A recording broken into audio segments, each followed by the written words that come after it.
Sir उठाकर ऊपर देखा, गोया आसमान से पूछ रहे हो। तो देख रहा है क्या हो रहा है? Half that.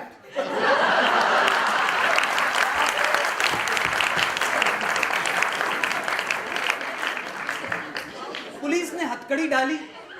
किबला ने किसी किस्म के रद्द अमल का इजहार नहीं किया। जेल जाते वक्त बीवी से कहला भेजा, आज मेरे जद्दे आला की रूह पुरफुतूह कितनी मसरूर होगी।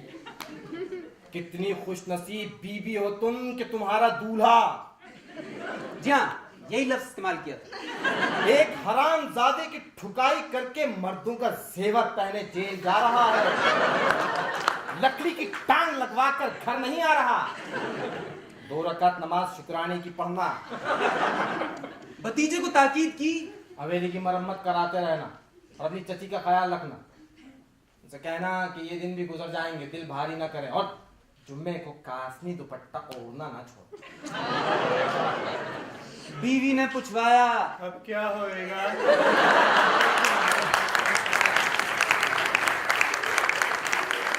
जवाब मिला, देखेंगे। 2 साल तक दुकान पर ताला पड़ा रहा। लोगों का ख्याल था जेल से छूटने के बाद चुपचाते कहीं और निकल जाएंगे, मगर किबला जेल से छूटे जरा जो बदले हो, उनकी रीढ़ की हड्डी में जोड़ नहीं थे। एक जापानी कहावत है कि बंदर अगर दरख्त पर से जमीन पर आ रहे तब भी बंदर ही रहता है। सो वो भी टार्जन की तरह आऊ चिंघाड़ते हुए जेल से बाहर निकले। यानी जैसे जेल गए थे वैसे ही जेल काट कर वापस आ गए। तनतने और आवाज के कड़के में जरा फर्क ना आया। इस असना में अगर जमाना बदल गया तो इसमें इनका कोई कसूर ना था। अब अपने नाम के आगे सजा याफ्ता इस तरह लिखने लगे जैसे लोग डिग्रियां या खिताबात अपने दुश्मन की टांग लकड़ी की का बल्ली में लटका दी और बल्ली को केबिन के आगे गाड़ दिया। अब उनकी राय में कतईयत के अलावा फकतियत भी पैदा हुई। उनका फरमाया हुआ मुस्तनद तो पहले ही था, अब मुख्तमिम भी हो गया। स्याह मखमल की रामपुरी टोपी और ज्यादा तिरछी हो गई, यानी इतनी झुकाकर टेढ़ी ओढ़ने लगे कि दाईं आंख ठीक से खोल नहीं सकते थे। अब बीवी घबरा के अब क्या होएगा कहती तो देखते हैं की जगह देख लेंगे और देखती जाओ कहने लगे। रिहाई के दिन नजदीक आए तो अपनी दाढ़ी के इलाके के बाल अपनी गुफ्फेदार मूंछों में शामिल कर लिए, जो अब इतनी घनी हो गई थी कि एक हाथ से उन्हें उठाते तब दूसरे हाथ से एक लुकमा मुंह में रख पाते। जेल उनका कुछ ना बिगाड़ सके। 2 साल तक दुकान बंद रही। बीवी ने परेशान होकर पूछा, अब क्या होएगा? जरा तुम देखती जाओ। इस बार दुकान चली और ऐसी चली कि औरों ही को नहीं खुद उन्हें भी हैरत हुई। वो अब भी अपनी शिकारगाह यानी केबिन में उसी ठस्से से गांव तकिए की टेक लगाकर बैठते, मगर जाविया जरा पसर गया था। अब पैरों का रुख फर्श की बनिस्बत आसमान की तरफ ज्यादा था। जेल में सुकूनत पसीर होने से पहले वो गाहक को हाथ के मुल्तजियाना इशारे से बुलाते थे, अब महज अंगुश्ते शहादत के एक खफीफ से इशारे से तलब करने लगे। उंगली को इस तरह हरकत देते गोया डावाडोल पतंग को ठुमकी देकर उसका किबला दुरुस्त कर रहे हैं। हुक्के की नय में 1 फुट का इजाफा कर लिया। हुक्का पीते कम, गुड़गुड़ाते ज्यादा थे। कुछ दिन बाद उनका दुश्मन यानी पहलवान, लंगड़ा पहलवान अपनी दुकान बढ़ाकर कहीं और चला गया। किबला बात बेबात हर एक को धमकी देने लगे, साले को बल्ली पे लटका दूंगा। हैबत का ये आलम कि इशारा तो बहुत बाद की बात है, किबला किसी की तरफ निगाह उठाकर भी देख लें तो कोई शख्स उसको आवाज नहीं लगाता था, और अगर गाहक अज खुद किसी और दुकान में चला भी जाए तो कोई उसे लकड़ी नहीं दिखाता था। एक दफा यूं भी हुआ कि कोई राहगीर यूं ही मुंह उठाए चला जा रहा था कि किबला ने उसे उंगली के इशारे से अंदर आने को कहा। जिस दुकान के सामने से वो गुजर रहा था उसका मालिक और मुनीम उसको घसीटते हुए किबला की दुकान में धकेल गए और रूहान सा होकर कहने लगा, मैं तो मूलगंज पतंगों के पेज देखने जा रहा था। फिर यकायक उनका कारोबार ठप हो गया। वो कट्टर मुस्लिम लीगी थे, इसका असर उनकी बिजनेस पर पड़ा। फिर पाकिस्तान बन गया। उन्होंने अपने नारे को हकीकत बनते देखा और दोनों की पूरी कीमत अदा की। ग्राहकों ने आंखें पे फेर ली, लकड़ मंडी के चूहे शेर हो गए।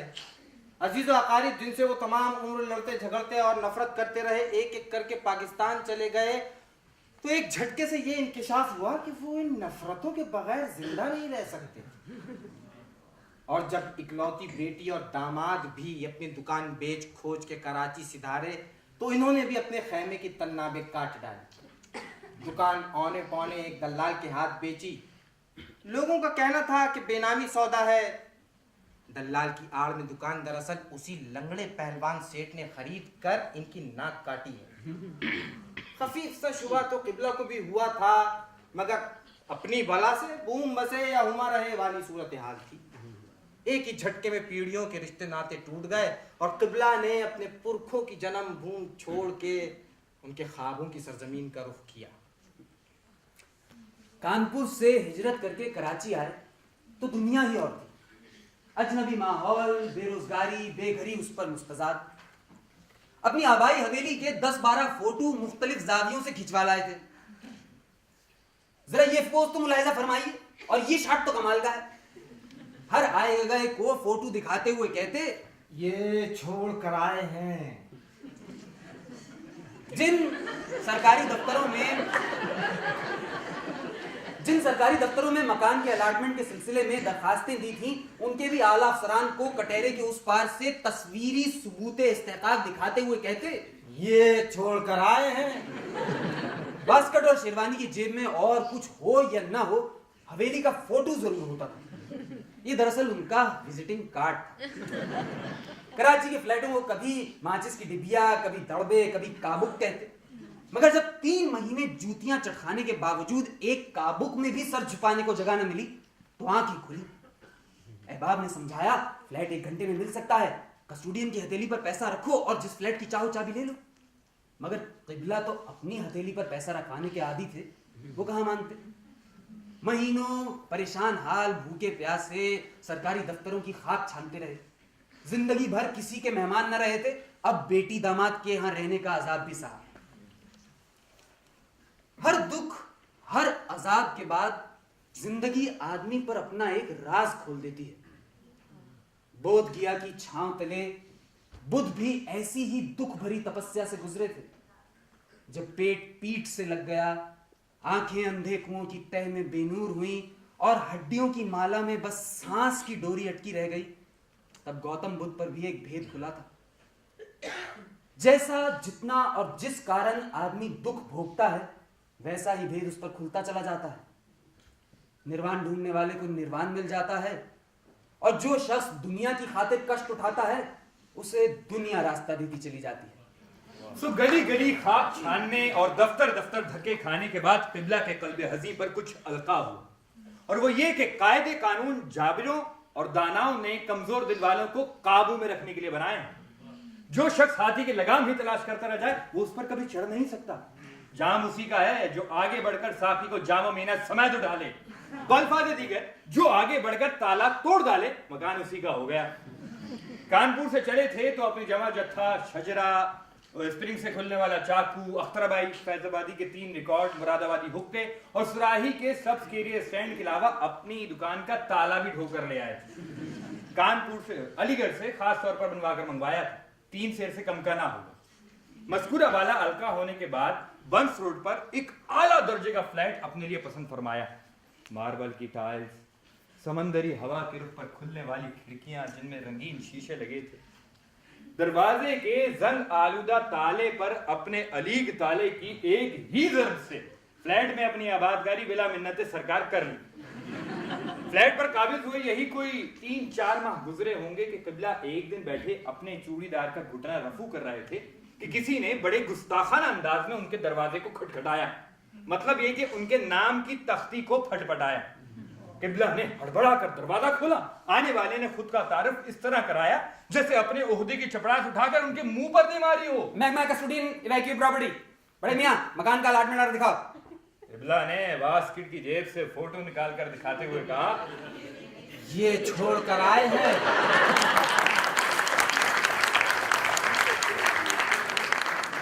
उसने फोटो का नोटिस ना लेते हुए कदरे दुरुस्ती से कहा, बड़े मियां सुना नहीं, मकान का अलॉटमेंट ऑर्डर दिखाओ।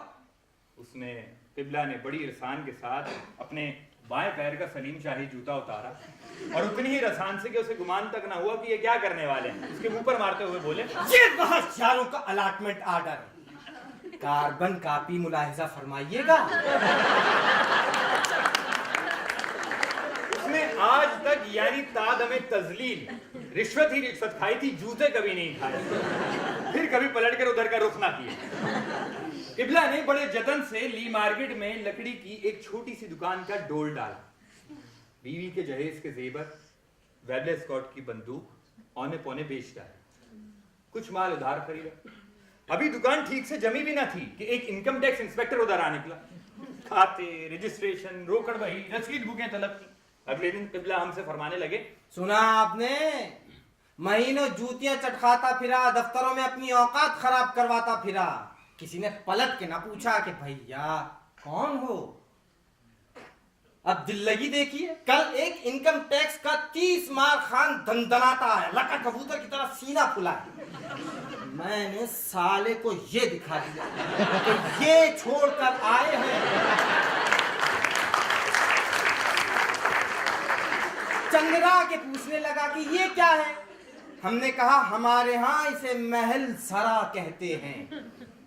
सच झूठ का हाल तो मिर्जा जाने के उन्हीं से रिवायत है कि इसी महल सरा का एक बड़ा फोटो फ्रेम करवाकर अपने कागजी से फ्लैट की दीवार पर कील से ठोक रहे थे कि दीवार के उस पार वाले पड़ोसी ने आकर उनसे कहा, कील जरा 1 फुट ऊपर ठोकिए ताकि मैं दूसरे सिरे पर अपनी शेरवानी टांग सकूं।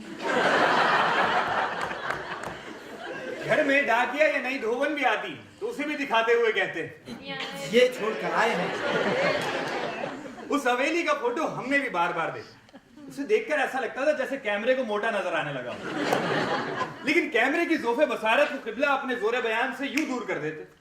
वैसे भी माजी हर शय के गिर्द एक रूमानी हाला खींच देता है। पुराना दर्द भी सुहाना लगता है। जब आदमी का सब कुछ छिन जाए तो वो या तो मस्त मलंग हो जाता है या किसी फैंटेसी लैंड में पनाह लेता है। ना हो अगर ये फरेब पैहम तो दम निकल जाए आदमी का। शजरा और हवेली भी ऐसी ही जाए मार। किबला को 2 गम थे। पहले का जिक्र बाद में आएगा कि वो जहां गुसल था, दूसरा उतना उनका अपना नहीं था जितना उनकी बीवी का था, जो बेटे की तमन्ना में घुली जा रही थी। उस गरीब ने कितनी मन्नतें मानी, किबला को शरबत में नक्श घोल घोल कर पिलाए, उनके तकिए के नीचे तावीज रखे, मजारों पर चादरें चढ़ाई। 50 मील के दायरे में कोई मजार ऐसा न रहा होगा जिसके सराहने खड़े होकर वो इस तरह फूट फूट कर न रोई हो कि अहले कब्र के पसमानदगान भी तदफीन के वक्त न रोए होंगे। उधर किबला अपने आप को किसी जिंदा पीर से कम नहीं समझते थे। जब उनको ये पता चला कि उनकी बीवी औलाद नरीना की मन्नत मांगने के लिए नामहरमों के मजार जाने लगी हैं तो बहुत खफा हुए। जब वो बहुत खफा होते तो खाना छोड़ देते, हलवाई की दुकान से रबड़ी मोतीचूर के लड्डू और कचौरी लाकर खाते। अगले दिन बीवी उन्हें कासनी दुपट्टा ओढ़कर मना लेती। बहरहाल जब मजारों पर हाजिरी पर कदगन बढ़ी तो बीवी बहुत रोई धोई। किबला आखिरकार कुछ पिघले और मजारों पर जाने की इजाजत दे दी, मगर इस शर्त के साथ मजार का मकीन जात का कम्बोह न हो। कम्बोह मर्द और गजल गो शायर से पर्दा लाजिम है, खा वो मुर्दा ही क्यों ना हो। मैं इनके रगो रेशे से वाकिफ हूँ। किबला के दुश्मनों से रिवायत थी कि किबला जवानी में शायर और ननियाल की तरफ से कम्बोह थे। अक्सर फरमाते, मर्ग कम्बोह जश्न दारत। रफ्ता रफ्ता बीवी को सब्र आ गया। एक बेटी थी जो किबला को अजीज से अजीजतर होती गई। किबला को इस कदर सब्र आ गया कि अक्सर फरमाते, खुदा ने बड़ा अपना रहमो करम किया, बहुत अच्छा किया कि बेटा ना दिया। अगर देता, अगर मुझ पर पड़ता तो तमाम उम्र जलील खार होता, और अगर ना पड़ता तो ना खलफ को आंख कर देता।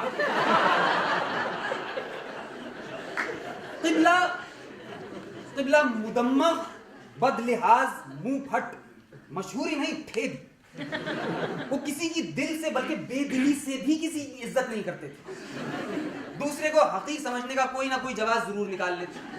मसलन ये कि अगर किसी की उम्र उनसे 1 महीना भी कम हो तो उसे लौंडा कहते, और अगर 1 साल ज्यादा हो तो बुढ़ाऊ।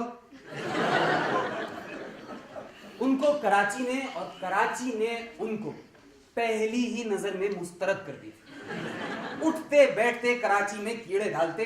शिकायत का अंदाज कुछ यूं होता, हज़रत ये मच्छर है या मगर मच्छर? कराची का मच्छर डीडीटी से भी नहीं मरता, सिर्फ कव्वालों की तालियों से मरता है।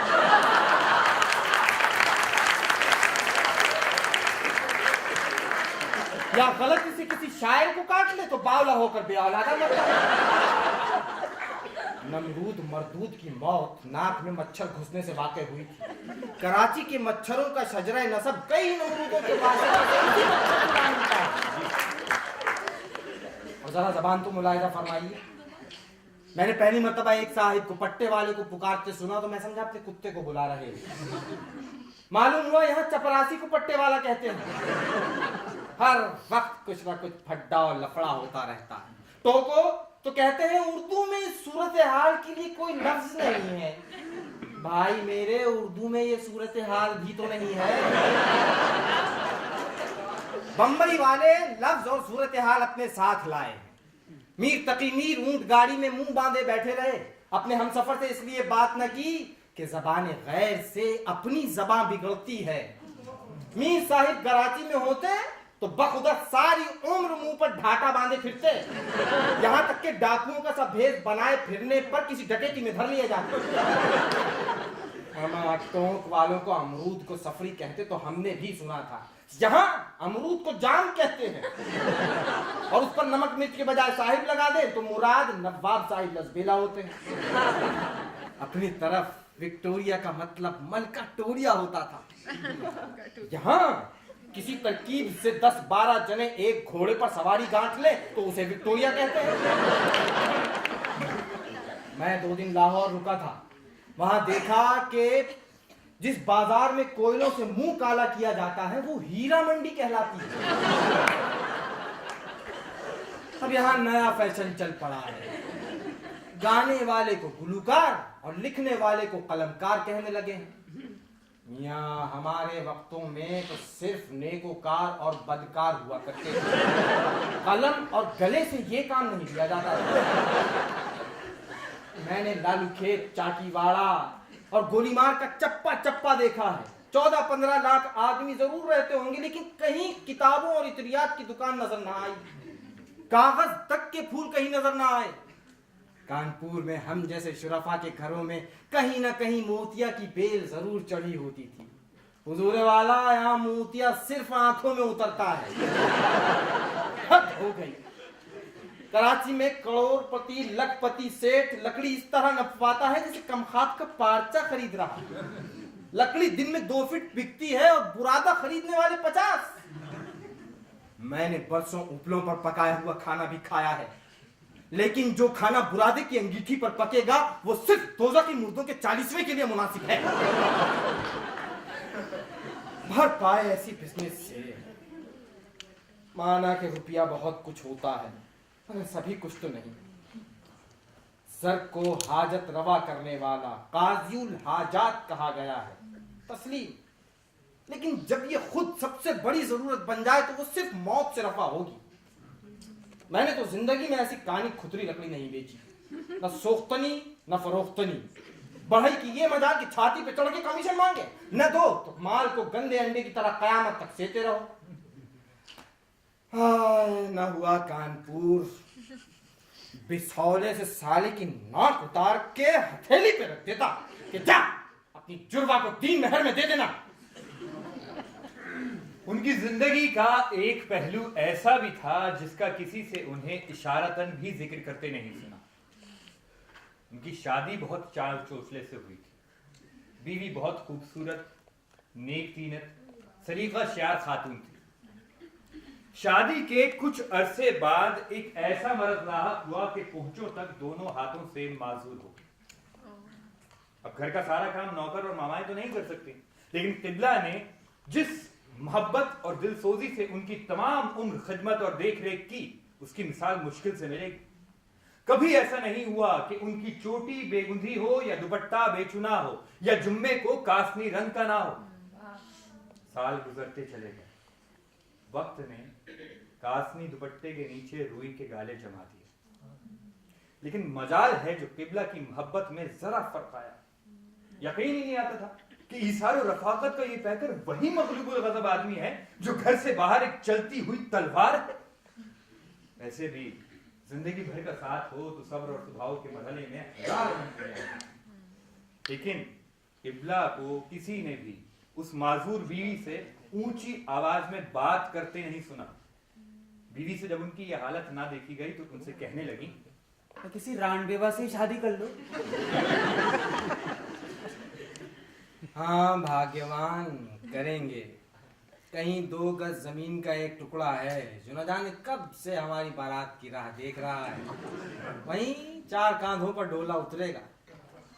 बीवी मिट्टी सदा सुहागन है, सो जाएंगे एक रोज जमी ओढ़ के हम भी।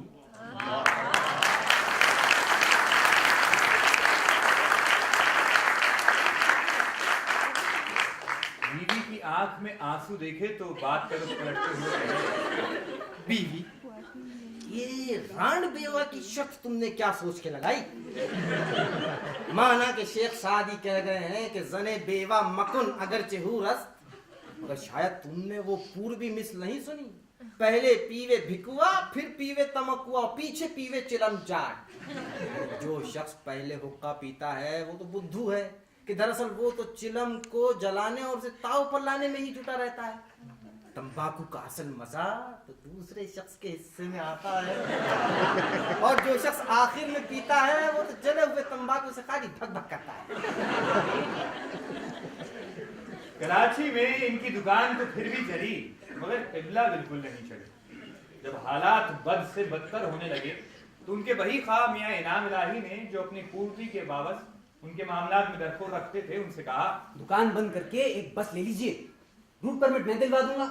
आजकल इस धंधे में बड़ी चांदी है। चांदी तो मियां तबला सारंगी बजाने में भी है। एक वजादारी की रीत बुजुर्गों से चली आ रही है, जिसका तकाजा है कि खराब और खार होना ही मुकद्दर में लिखा है, तो अपने आबाई और आजमूदा तरीके से होंगे। कारोबार ठंडा बल्कि बिल्कुल मंदा, तबीयत जंगरंग, बेदिली के आलम में दिन गुजर रहे थे। दुकानदारी अब उनकी माली नहीं नफ्सियाती जरूरत थी। समझ में नहीं आता था कि दुकान बंद कर दी तो घर पे पड़े क्या करेंगे। ऐसे में एक दिन उनका पठान मुलाजिम जर्री गुल खान कई घंटे देर से आया। हर चंद गुस्से को दबाने की कोशिश करते, मगर पुरानी आदत कहीं जाती है। चंद माह कबल उन्होंने 60 साला मुंशी आधी तनख्वाह पर रखा था, जो गिरवे रंग का ढीला ढाला जुब्बा पहने नंगे पैर जमीन पर आलती पालती मारे हिसाब करता था। कुर्सी या किसी भी ऊंची शय पर बैठना उसके मसलक में मना था। वारसी सिलसिले के किसी बुजुर्ग से बैत था। फर्ज शनास, ईमानदार, पाबंदे सौम सलात, जूद रंज, काम में चौपट। किबला ने एक दिन उसे तैश में आकर हराम खोर कह दिया। सफेद दाढ़ी का भी लिहाज न किया। उसने बड़े रसान से कहा, बजा हुजूर के यहाँ जो शय वाफिर मिकदार में मिलती है वही तो खाएगा फकीर। अस्सलाम वालेकुम। ये जा वो जा,